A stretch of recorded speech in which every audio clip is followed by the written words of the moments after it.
sent la vague arriver très fort, on l'a subie. Alors, je comprends que les gens, il fait beau, les gens ont envie de sortir, voilà.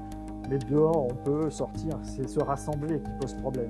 Et ça, il faut vraiment sensibiliser les gens à essayer de ne pas se rassembler, même en famille. On a eu des familles où on a eu la mère et le fils décédés en réanimation, en même temps, dans 2 réanimations différentes ici. Et c'est insupportable, parce qu'il y avait une réunion familiale. Et donc ça c'est insupportable pour nous. La gestion de ce type de patients, c'est très compliqué. Très compliqué.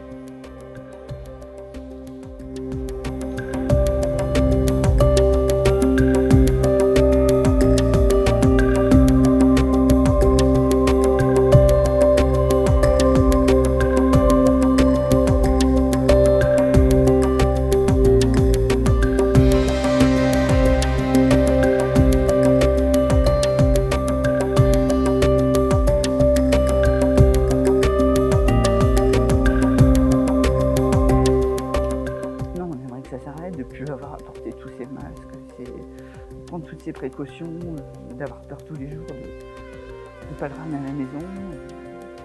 Je suis rentrée dans la chambre, est-ce que j'ai bien mis mon masque? Est-ce que j'ai mis mes lunettes? Est-ce que j'ai pas oublié? Ça oui. Des fois ça nous arrive, on rentre, j'ai pas changé mon masque. Trop tard. J'ai fait la toilette, c'est sans arrêt à être sur le qui-vive, quoi, à penser à tout, donc c'est épuisant. Mentalement. On rentre du boulot, on rentre à la maison, on n'a qu'une envie, c'est de prendre une bonne douche et de s'affaler dans le canapé, quoi.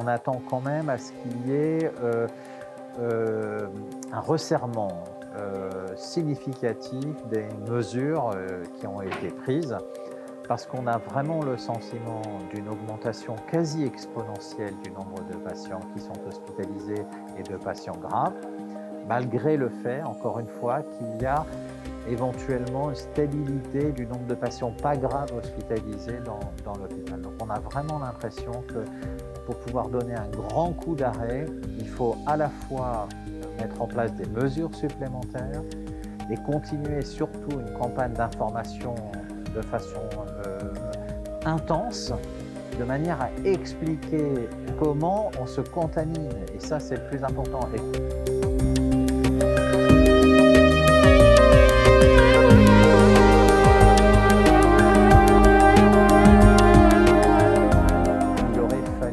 C'est ce qu'on demande maintenant depuis des années et des années, augmenter de façon pérenne le nombre de lits de réanimation. C'est-à-dire que ce qui s'est passé, c'est qu'on a mis beaucoup de réanimations éphémères en place.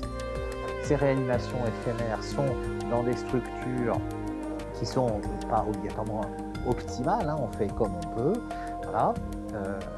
Alors qu'on aurait pu, pendant une année, réfléchir à la mise en place de vrais services de réanimation, une augmentation du nombre de lits de réanimation.